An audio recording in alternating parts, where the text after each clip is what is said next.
What's up everyone, welcome to the final lesson of the Improvise challenge.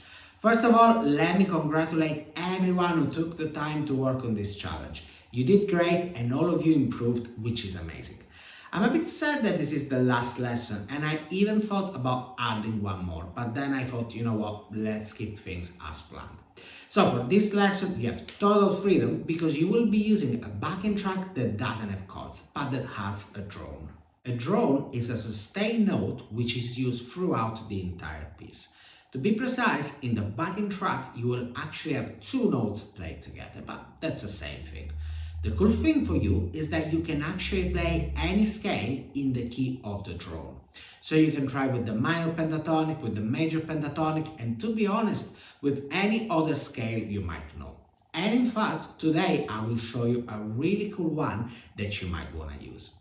By the way, you could even forget about scales and try by ear. In fact, as the backing track doesn't have chords, it's not too difficult to improvise by ear. But before doing that, let me remind you of some suggestions for your final improvisation.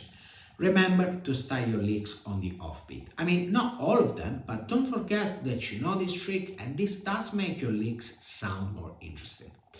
Remember about repetition, which you learned in lesson 4. And don't forget what is perhaps the most important thing, leave gaps. One more thing, if you're familiar with techniques such as hammer-ons, pull-offs and so on, use them. In case you want to learn them, I have tutorials for a lot of techniques on my channel. Having said that, let me tell you that if you want to challenge yourself a bit more, there's a scale that you could use that sounds very cool over today's backing track, the Phrygian mode. I'm not gonna explain this scale in depth because a full tutorial would be needed, but let me just tell you that the Phrygian mode sounds exotic and cool. Let me play it for you. 3, 4.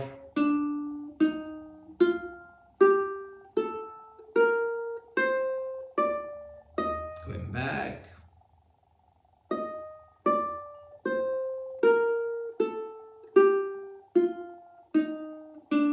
And now let's play it with the backing track. 3, 4.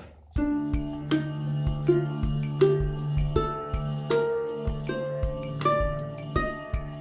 going back.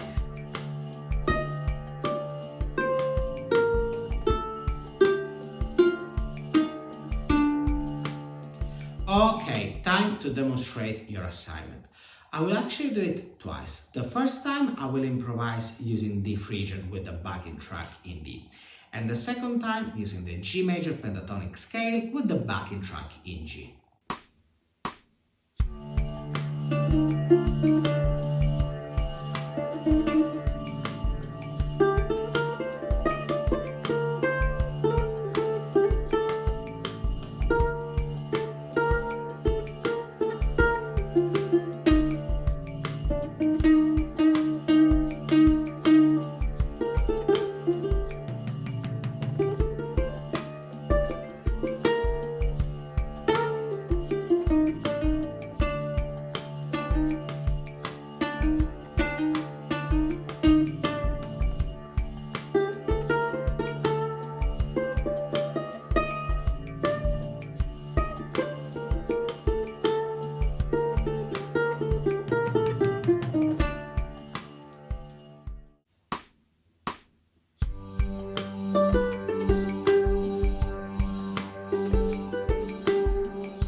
There you go, and now let me explain your assignment better. So your assignment today is to record a solo for 16 measures or more. Try to record a solo that not only sounds good but also showcases your taste in music and your style of playing. you have two backing tracks, one with the drone in G and one with the drone in D. Remember, you can use whichever scale you want as long as you stay in the key of the drone. So that means that if you want to use D minor pentatonic, you need to use the backing track in D. If you want to use G major pentatonic, of course you need to use the one in G. As always, visit my link in bio or the description, depending on where you're watching this, to access all the material that you need for this lesson. This is completely free, by the way. Remember to tag me at Ukulele Lovers 1 in your stories or posts so that I can see your assignment. And don't forget to use the hashtag at Iimprovise so that you can win a fabulous Kala Archtop tenor ukulele. I will share your work in my stories and I will also give you personalized feedback. After today, there will be time to catch up on all the assignments and then I will draw the lucky winner. But let me say that you all did great and you all learned how to improvise. Of course, there is a lot more to learn and I'm looking forward to teaching you more. Having said that, I'm looking forward to your assignments and I'll see you soon with some new tutorials. Ciao!